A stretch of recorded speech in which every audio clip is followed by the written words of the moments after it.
Good morning, good morning. Sunshine, sunshine.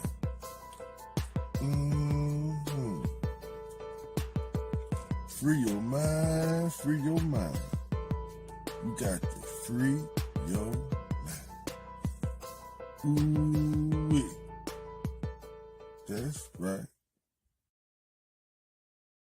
All right, albino is a person or animal having a congenital absence of pigment in the skin and hair, which are white, and the eyes, which are usually pink. All right, we have white skin, white hair, and eyes that are pink. All right. Now let's get down to the origin of albino.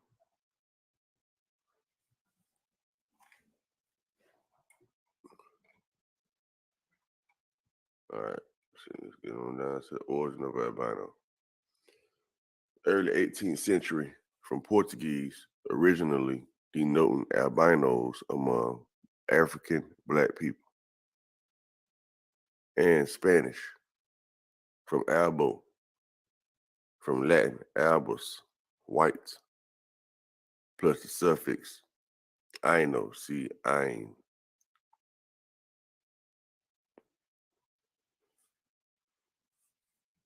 So in the 1700s, the word albino was denoting albinos among African black people.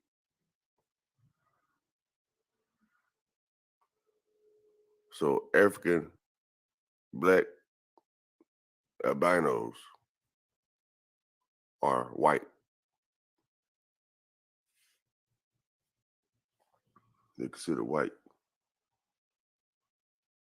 So this is where we get white people from. The Afrikaners and all these type of people. Do they come from albinos? Okay.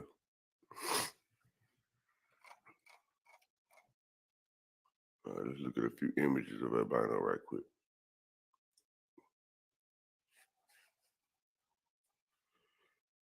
These are different types of albino people. Okay. You got your regular looking white folks. You got your Chinese looking folk. You see a black one.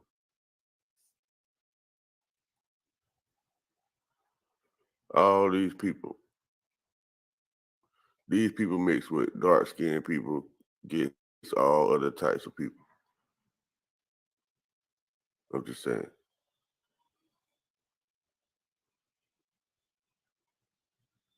All right. So y'all already see where we're going with this.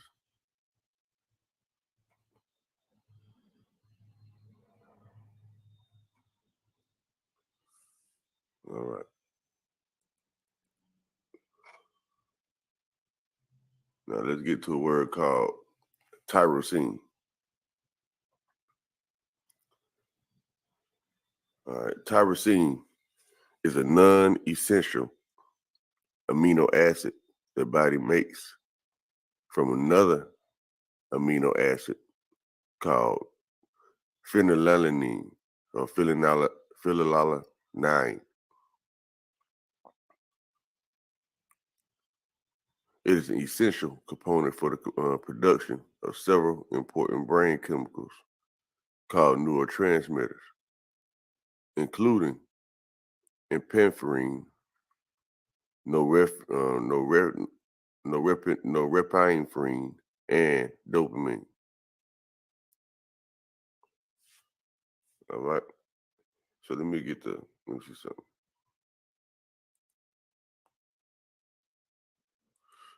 Let me see something.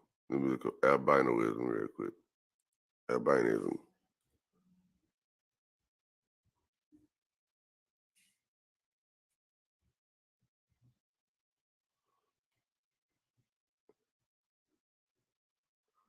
So basically saying the same thing for albinism.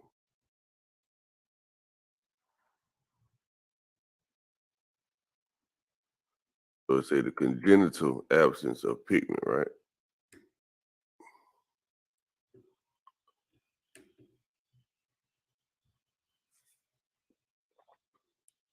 And that's what brings up the albinism.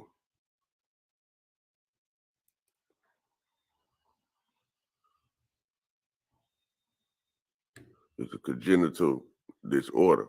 Albinism is congenital disorder, it say.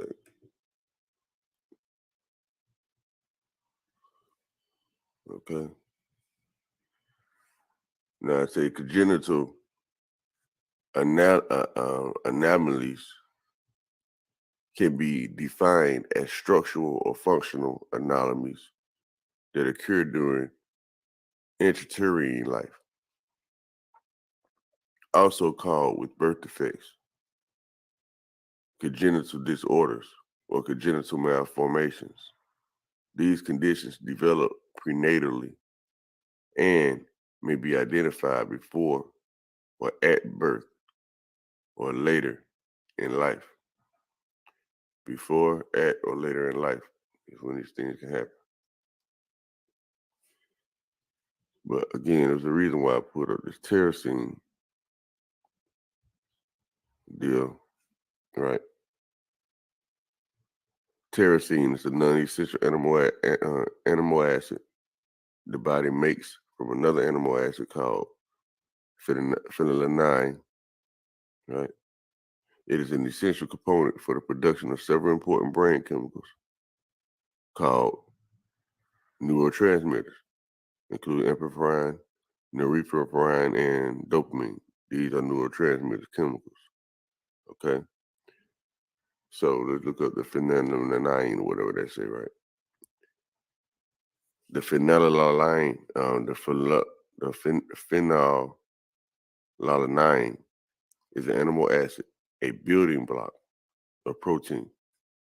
There are three forms of phenylalanine: the phenylalanine, L-phenylalanine, and the mix made in the laboratory called DL-phenylalanine. Okay, from DL, huh? It's a D-phenylalanine. It's not an essential animal acid. Its role in the body is not currently understood. Hey, wait. Right, so check this out now. They say these animal acids, these building blocks of proteins, you have three forms of what they know of. You have the D, the L, and the DL. The DL is the one they made up on their own, right? And the D is not essential, they say. But they say it's not essential, but they don't know the role it play. So I guess they mean they don't know what it is when they say not essential. All right. So now that we understand that, it's not currently understood. Let's see what they say over here to the left. All right. It's a phenylalanine is an essential amino acid with the formula C, 9 hydrogen, or is it, I guess, for C for carbon, hydrogen, and I don't know what that other one is. Probably. It can be viewed as a benzyl group substituted for the methyl group of alanine, right? It says for the methyl group of alanine or a phenyl group in place of terminal hydrogen of alanine or alanine.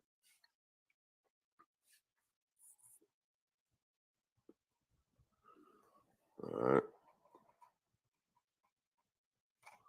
So not to get too deep off into that. All right, let's see. Let's go to dopamine. All right. Dopamine is a type of neuro. Hold on. It's the reason why I'm looking up all this stuff, y'all. For some reason, I ain't being able to go right to it. The reason why. Let's see what causes albinism, right?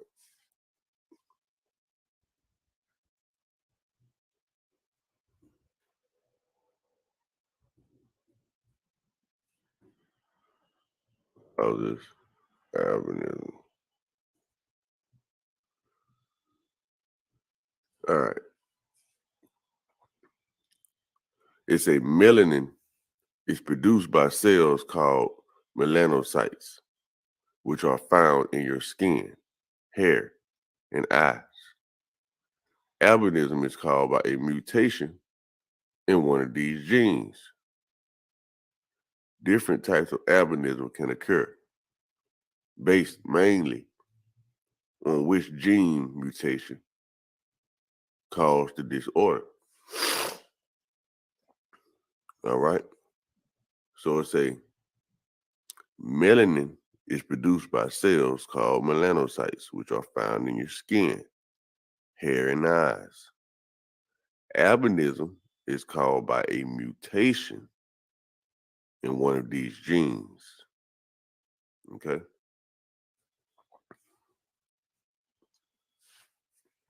So when your genes are mutated,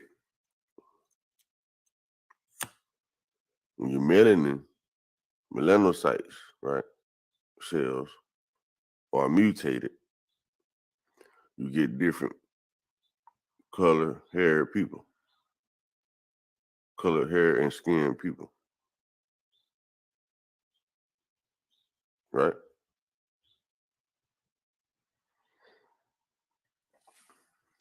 Now,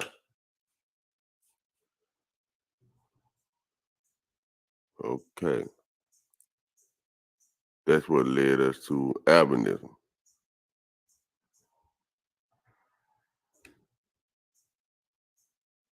We already on albinism, rather. So let's go back to that again. Let me go back right now.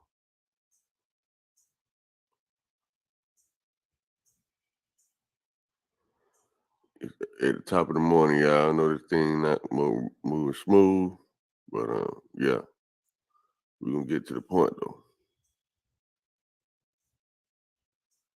So when they say a congenital absence of pigment, we know what they're talking about now. Pigment is what they call melanin, right? Congenital is of a disease or physical abnormality or abnormality present from birth. Okay, a disease or physical abnormality, right? It's also of a person having a particular trait from birth or by firmly established habit. And first of all, the first one, when you're talking about present from birth, we're talking about hereditary, inherited, inborn, innate. Okay, ingrown, natural, native, original, inherent, unlearned, instinctual, deep-rooted, deep-seated, connatural, right? So you just evil and stuff like that. You don't know where the stuff come from. Just deep-rooted. You have no control over it. Just innate. It's natural, right? So now let's get to the origin. Well, first of all, I say of a person having a particular trait from birth or by firmly established habit. So a pathological, chronic, persistent, long established, hopeless, stuff like that, okay? Shameless. All right.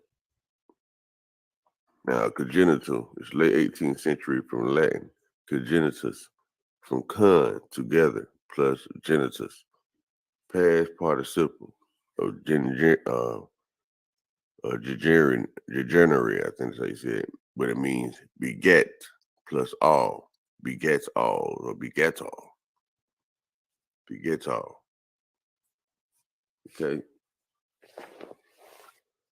So so something that's gay that birth is given, right? And that's something. All right, so now let's continue. Now that we understand what they mean by a congenital absence, right? Something wasn't born. So some pigment that didn't come through in the skin and stuff like that. Now we're dealing with yeah, we did absence okay disorder. We read through all that already. All right. Okay, so number fast. Okay, boom. Let's keep going. All right, said congenital anonymous. All right, structural. Okay. We went through that already too. Let's keep going.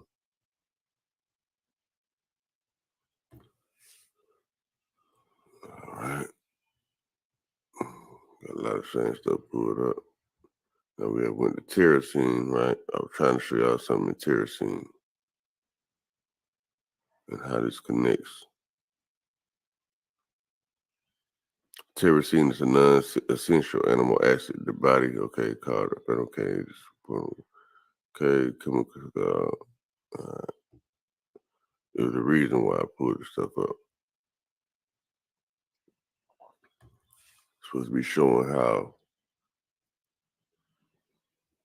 this melanin is connected with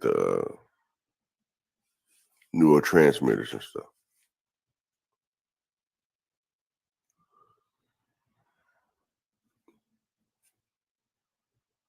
Hello. All right. It's a I think it's how we're gonna get to it. I'm trying to walk it down the way I got to it. You know, I know what I know, but I'm trying to put it into a comprehensive understanding to where y'all can see something. Well, not for y'all really. I'm trying to make myself understood in the way I intend. All right. So it's a tyrosine is a non-essential animal acid the body makes from another animal acid called phenylalanine. It is an essential component, right? Essential for the production of several. Okay, this is important to produce several important brain chemicals called neurotransmitters, including these other ones, right? And dopamine.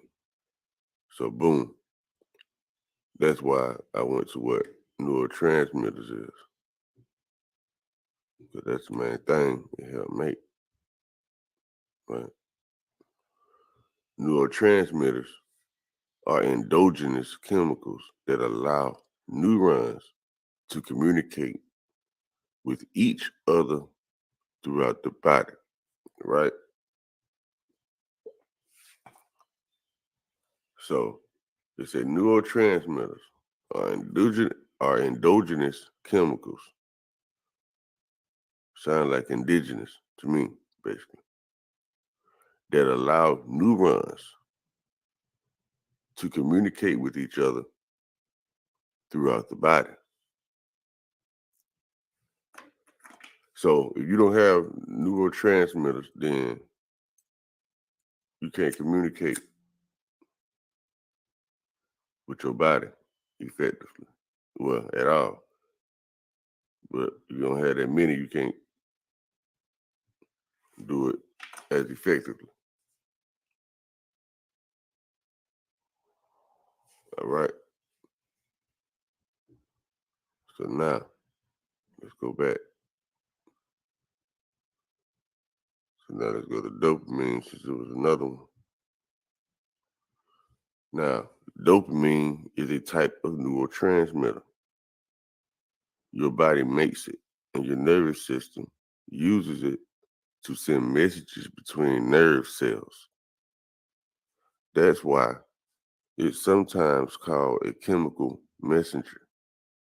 Dopamine plays a role in how we feel pleasure. It's a big part of our unique human ability to think and plan. Okay. Dopamine means what? Dopamine is a big part of our unique human ability to think and plan. And it's a neurotransmitter. Good with tyrosine. Okay, so this is another one of those words that's a neurotransmitter. Now the epinephrine, more commonly known as adrenaline, is a hormone secreted by the medulla of the adrenal glands. Strong emotions such as fear or anger cause epinephrine to be released into the bloodstream, which causes an increase in heart rate, muscle strength, blood pressure, and sugar metabolism. All right. Epinephrine is what? More commonly known as adrenaline. Right? Right? And adrenaline is a hormone secreted by the medulla of the adrenal glands. Hmm. Strong emotions such as fear or anger causes epinephrine to be released, right? Causes adrenaline to be released into the bloodstream, which causes an increase in heart rate,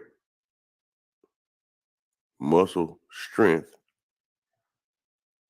blood pressure, and sugar metabolism, right?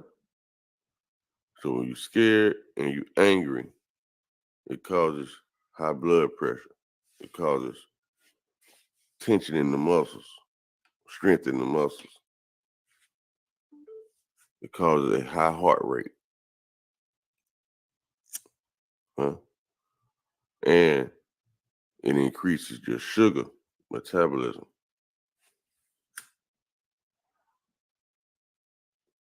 Okay.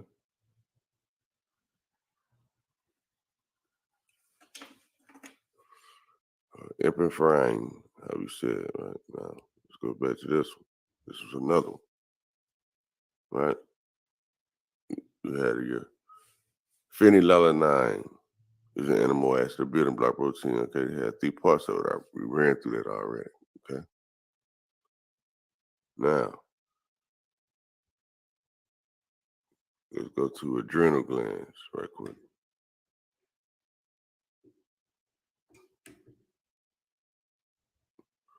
Because the idea is that people that don't have melanin don't have the capability to develop and synthesize these neurotransmitters. The adrenal glands, also known as suprarenal glands, right, are small triangular shaped glands located on top of both kidneys. Okay. Adrenal glands produce hormones that help regulate your metabolism, immune system, blood pressure, right, response to stress, and other essential functions. So If it you're rocking determines with the how you content, respond to stress, right? tap that subscribe button. Hmm?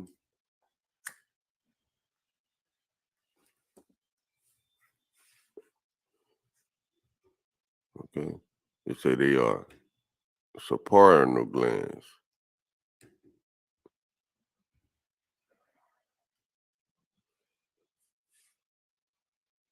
So it's saying the same thing.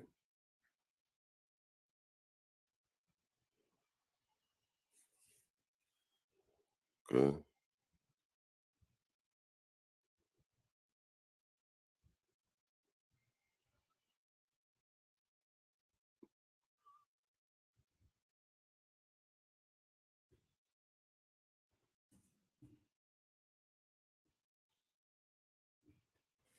All right.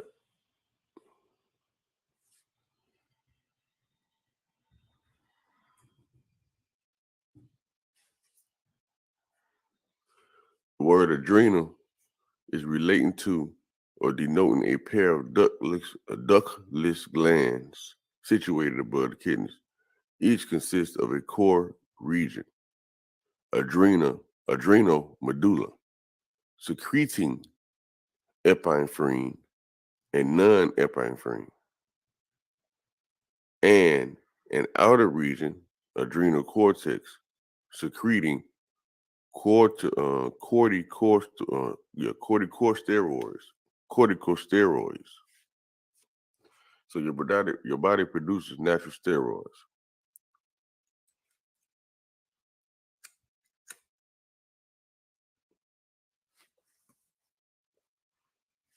right? And the adrenal, it secretes the epinephrine, right? That we already know, and the non-epinephrine.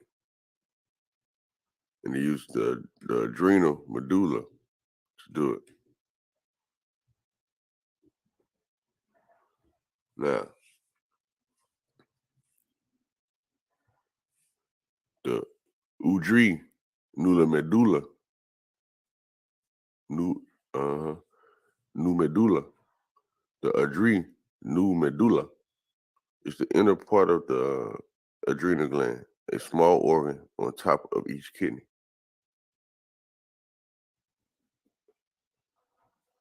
The adrenal medulla makes chemicals such as epinephrine, which is adrenaline, and non-epinephrine, noradrenaline, which are involved in sending nerve signals. Okay? So they send nerve signals. This is your adrenaline. Early in the morning, y'all. My sinuses and shit. But yeah, y'all see what's going on right here? Adrenaline, the power to do something basically. Nerve signals is involved in sending nerve signals. Okay.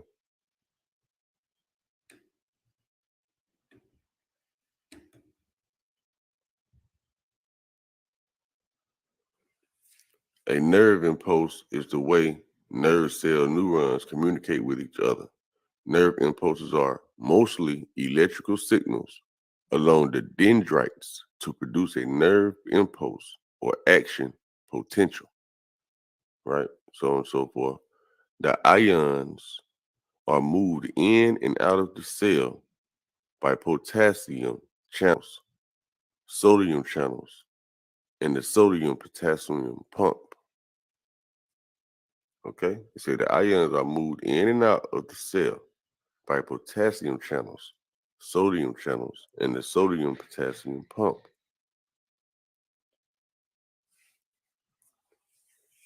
And they say, what again about nerve cells? It say a nerve impulse. It says a nerve impulse is the way nerve cells, which is called neurons, communicate with each other.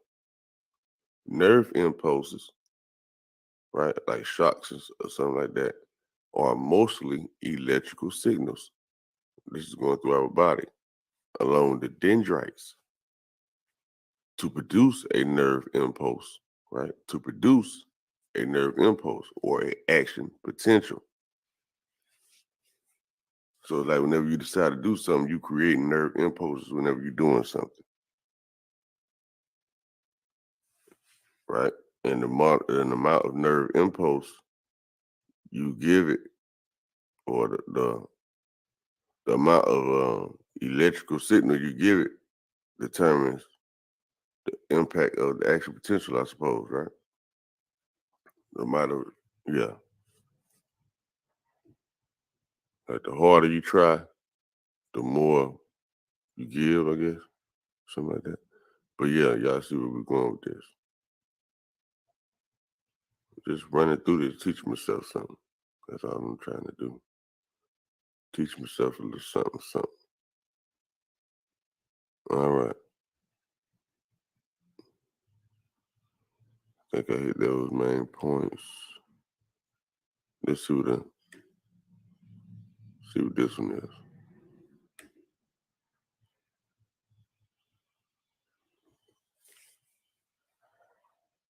Norepinephrine, also called noradrenaline, is both a hormone produced by the adrenal glands and a neurotransmitter, a chemical messenger which transmits signals across nerve endings in the body. Norepinephrine is produced in the inner part of the adrenal glands and also called adrenal medulla. Okay, just read about all that. So y'all can see how this thing work in your body now. Okay.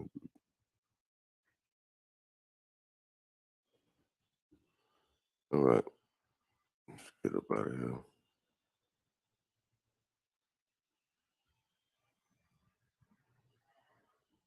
I'll get back to albinism. It says it has an absence of pigment, right?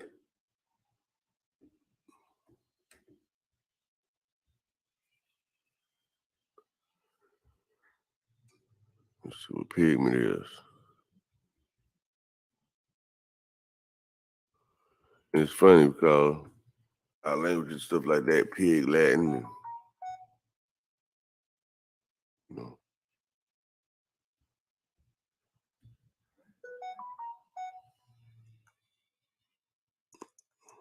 Let's see what's going on. Who chirping me?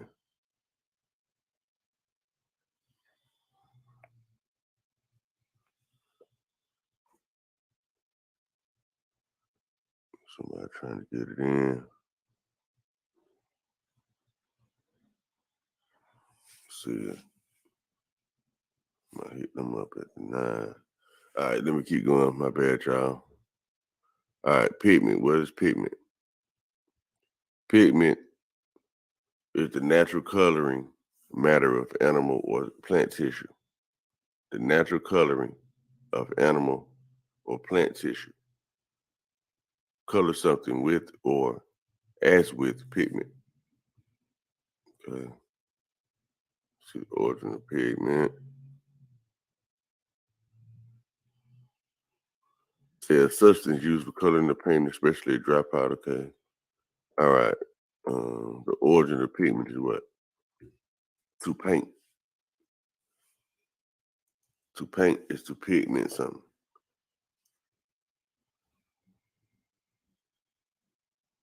So,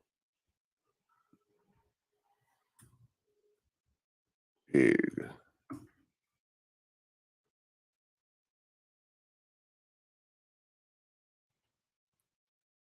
Now, a pig is an omnivorous, domesticated hoofed mammal with sparse bristly hair and a flat snout for rooting in the soil, right? For rooting in the soil, kept for its meat. All right, so let's see.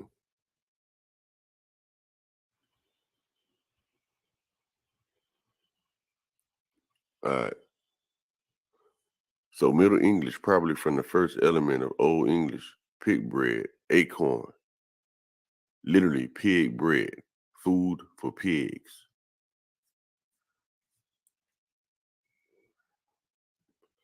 So pig mean acorn. Is that, am I reading that right? And it literally means pig bread. I mean, I'm kind of a little lost on this one.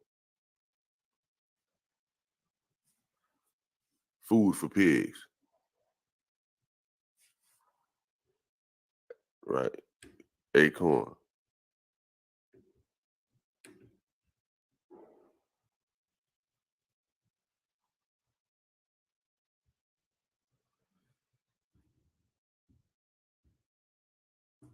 some reason my pixels working on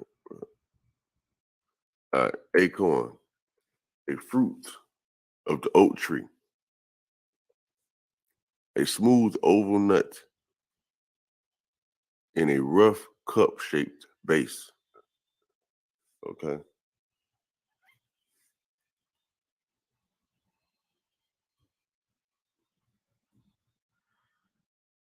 The origin of acorn, Old English, a cern, of Germanic origin, right? It's a cern, related to Dutch, occur, also to acre, later associated with oak and corn.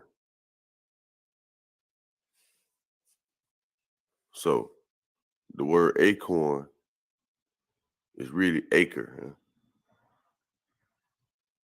and a cern. Excuse me about that. Bourbon and shit.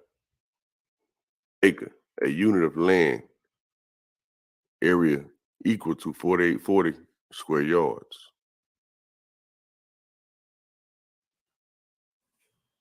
Acorn, Old English, denoting the amount of land a yoke of oxen could plow in a day. All right. Related to field. Okay. In Sanskrit, field. Agros. I don't see any immediate connections with all that.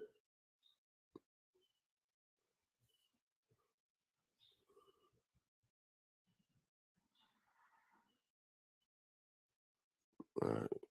So later associated with oak and corn and all that.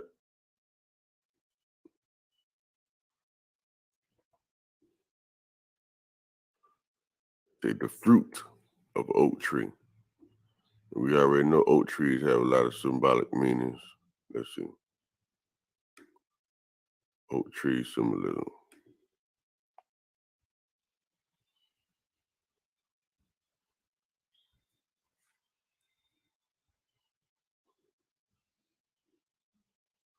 All right. It said the oak tree is one of the most loved trees in the world, and with good reason. It's a symbol of strength, morale, resistance, and knowledge.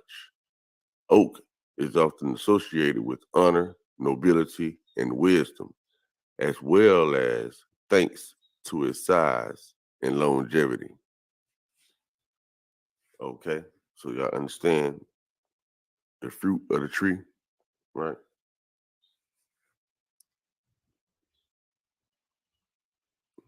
Now, albinos have a lack of this.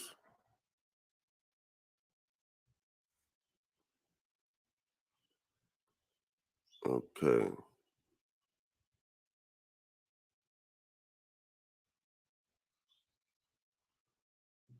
let me see something. Albinism's effect on neurotransmitters, on neuron development.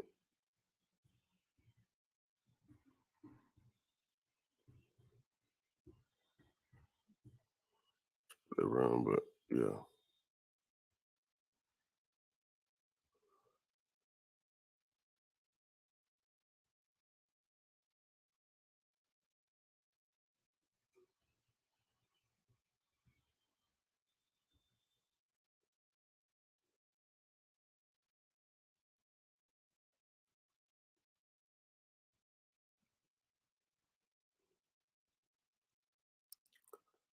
Okay, it ain't going. Okay, here we go. Might have something right now. Right, albinism. Right, let's go into who this is. NHS, whoever it is.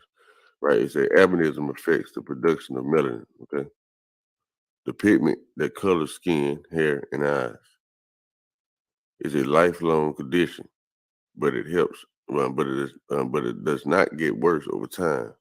What I'm saying, but it, yeah, It say people with albinism have a reduced amount of melanin or no melanin at all. This can affect their coloring and their eyesight. People with albinism often have white or very light blonde hair. Right? What it say? People with albinism often have white or very light blonde hair, although some have brown or ginger hair. The exact color depends on how much melanin their body produces. Very pale skin that burns easily in the sun and does not usually tan is also typically typical of albinism, right? So people that don't get a tan, eye problems. The reduced amount of melanin can cause eye problems. This is because melanin is involved in the development of the retina, the thin layer of cells at the back of the eye. Possible eye problems linked to albinism include poor eyesight, either short-sightedness or long-sightedness, and low vision, sight loss that cannot be corrected. Astigmatism, where the cornea, clear layer at the front of the eye, is not perfectly curved, or the lens is an abnormal shape, causing blurred vision. Photophobia, I remember that word. It said where the eyes are sensitive to light. Nystagmus, where the eyes move involuntarily from side to side, causing reduced vision. You do not see the world as wobbling because your brain adapts to your eye movement. Squint, where the eyes point in different directions. Some young children with albinism may appear clumsy. This is because problems with their eyesight can make some movements difficult for them, such as picking up an object. This can improve as they get older. How albinism is passed on. The two main types of albinism are oco- um, oculocutaneous albinism, OCA, the most common type affecting the skin, hair, and eyes. Ocular albinism, OA, a rare type that mainly affects the eyes. Autosomal recessive inheritance. In all types of OCA and some types of OA, albinism is passed on in an autosomal recessive inheritance pattern. This means a child has to get two copies of a gene that causes albinism, right? You have to get two copies, one from each parent to have the condition. If both parents carry the gene, there's a 1 in 4 chance that their child will have albinism, and a 1 in 2 chance that their child will be a carrier. Carriers do not have albinism, but can pass on the gene. Hmm. Excellent inheritance. Some types of OA are passed on in X-linked inheritance pattern. This pattern affects boys and girls differently. Girls who get the albinism gene becomes carriers, while boys who get it will have albinism. Hmm. The girls carry it, the boys have it for the most part. When a mother is a carrier of an X-linked type of albinism, each of her daughters has a 1 in 2 chance of becoming a carrier. Each of her sons has a 1 in 2 chance of having albinism. When a father has an X-linked type of albinism, his daughters will become carriers, and his sons will not have albinism and will not be carriers. Genetic counseling. Okay, let's see how far this go. I'm gonna read all this shit.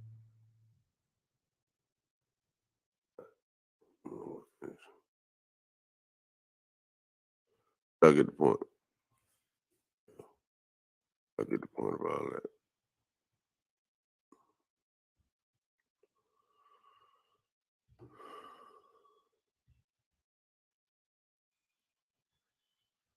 Really, I just want to basically just point out the fact that people that have albinism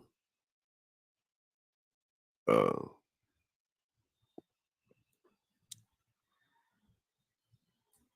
are what we call white people.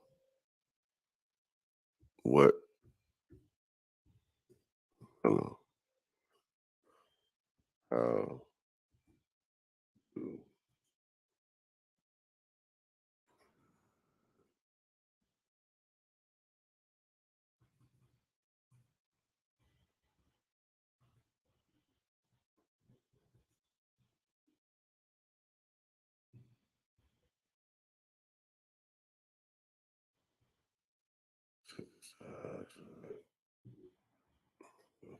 messing these words up, but okay.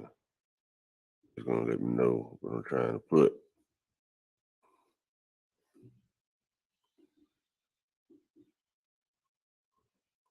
It said melanin synthesized within melanosomes is transported via dendrites. Okay. See, I see where I'm going with this.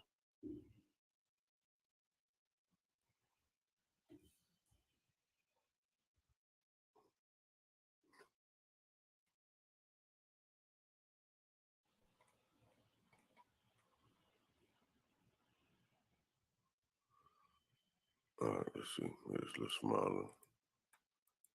To read a quick little snippet. It said human skin is repeatedly exposed to ultraviolet radiation, UVR, that influences the function and survival of many cell types, function and survival, right? And is regarded as the main causative factor in the induction of skin cancer. Okay. It has been traditionally believed that the skin pigmentation is the most important photoprotective factor, since melanin, besides functioning as a broadband UV absorbent, broadband, right? UV absorbent, broadband waves, y'all. Internet, stuff like that. It say has antioxidant and radical scavenging properties. Besides, many epidemiological studies have shown a lower incidence for skin cancer in individuals with darker skin compared to those with fair skin. Skin pigmentation is of great cultural and cosmetic importance, yet the role of melanin in photoprotection is still controversial. This article outlines the major acute and chronic effect of UV radiation on human skin, the properties of melanin, the regulation of pigmentation, its effects on skin cancer prevention. All right. So then you know melanin protects skin.